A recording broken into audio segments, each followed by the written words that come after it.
नमस्कार, मैं हूं यूएसपी सर और हिंदी हाईवे में आपका स्वागत करता हूं। आज हम लोग अज्ञेय की कविता कलगी बाजरे की के बारे में बातें करेंगे। कविता छोटी है लेकिन प्रभावशाली है और प्रयोगवाद की बातें करें तो अज्ञेय की यह कविता प्रयोगवाद का एक सुंदर उदाहरण है। सबसे पहले हम कविता को देखें और फिर जानेंगे कि अज्ञेय ने इस कविता में प्रेयसी की तुलना बाजरे की कलगी से क्यों की है।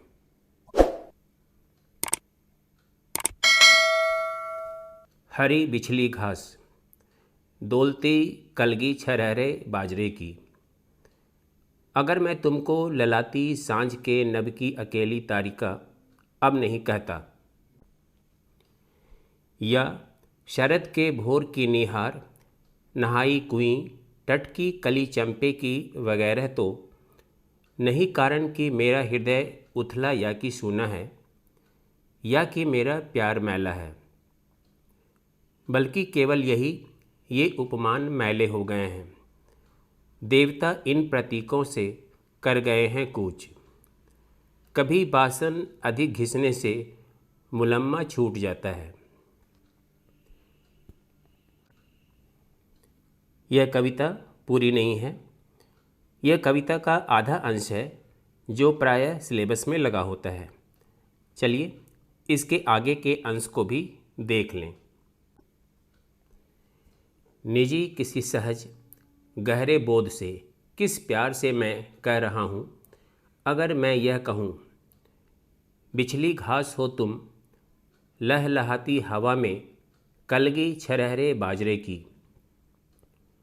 आज हम शहरातियों को पालतू मालंज पर समरी जूही के फूल से सृष्टि के विस्तार का, ऐश्वर्य का, औदार्य का, कहीं सच्चा कहीं प्यारा एक प्रतीक बिछली घास है, या शरद की सांझ के सुने गगन की पीठिका पर डोलती कलगी अकेली बाजरे की।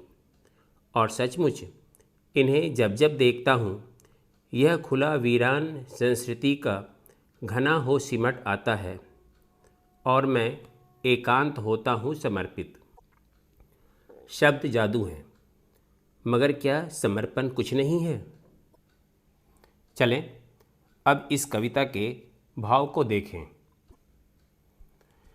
सन 1940-41 के आसपास भारतीय जनजीवन में दमन, गतिरोध, महंगाई, भ्रष्टाचार आदि ने एक ऐसी उथल पुथल मचा दी थी कि भारत का मध्यवर्गीय बुद्धिजीवी दल इनसे विक्षुब्ध हो उठा।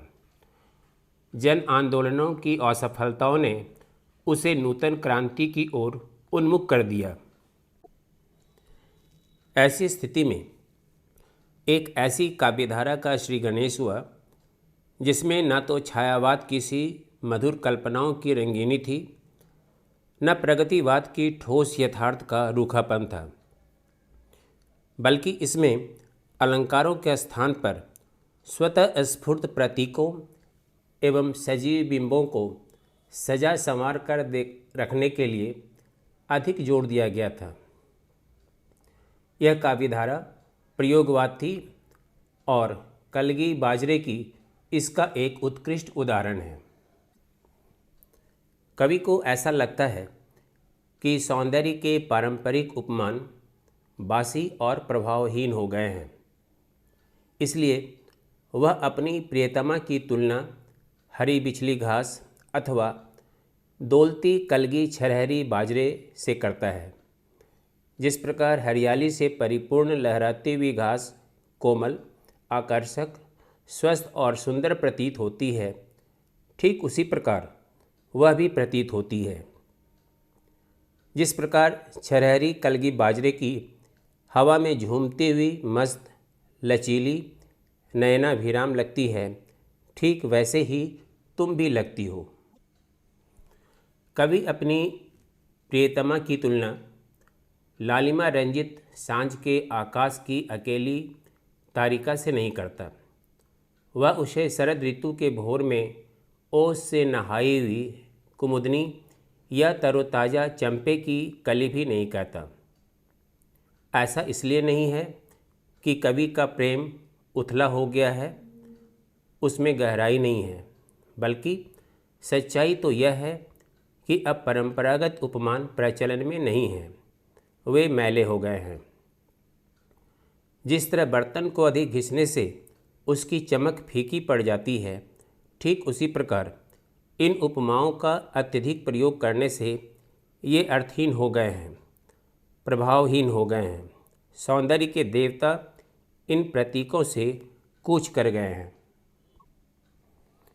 अभी मैं आपको इस कविता यानी कलगी बाजरे की कविता के बारे में बता रहा था, उसके भावार्थ को स्पष्ट कर रहा था। अब इस कविता की कलागत सौंदर्य को देखें। पहला, इस कविता में अज्ञेय की प्रयोगवादी विचारधारा का प्रस्फुटन हुआ है। दूसरा, अज्ञेय का ऐसा मानना है नए प्रयोग से ही काव्य के क्षेत्र में जीवंतता आ सकती है। तीसरा, वासन और मुलम्मा शब्द क्रमशः शब्द और चमत्कार के प्रतीक बनकर आए हैं।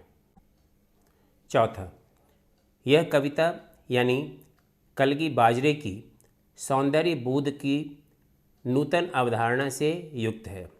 पाँचवां, इस कविता की भाषा सहज है, सरल है, जिससे पाठकों को कविता के भाव की अनुभूति आसानी से हो जाती है। अब इस कविता की चर्चा यहीं समाप्त करता हूँ। अगले वीडियो में एक नए पाठ के साथ फिर आपके साथ रहूँगा। हाँ, अभी तक अगर आपने चैनल को सब्सक्राइब नहीं किया है तो ज़रूर कर लें। धन्यवाद।